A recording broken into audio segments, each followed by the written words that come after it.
بنگلہ دیش، نیپال اور کشمیر کی مثالیں دینے والے 2 سال سے قید اپنے لیڈر کو جیل سے رہا نہ کروا سکے، اور وہ بھی کہتے ہیں کہ کہاں ہیں لبیک والے؟ تو سنو، آ رہے ہیں لبیک والے۔ 10 اکتوبر بروز جمعۃ المبارک دن 2 بجے تحریک لبیک پاکستان فیض آباد سے امریکن ایمبیسی تک 1 ملین ٹریلین مارچ نکالنے جا رہی ہے، جس کی قیادت قائد ملت اسلامیہ، امت مسلمہ کی واحد امید، کروڑوں دلوں کی دھڑکن، میری مراد قائد ملت اسلامیہ، جگر گوشہ امیر المجاہدین علامہ حافظ سعد حسین رضوی صاحب کریں گے۔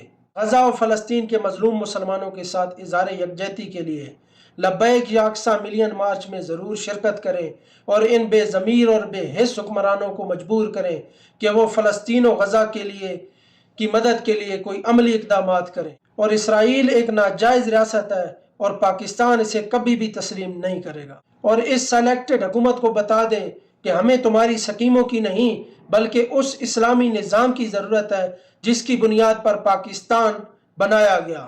پاکستان کا مطلب کیا؟ لا الہ الا اللہ۔ دستور ریاست کیا ہوگا؟ محمد الرسول اللہ۔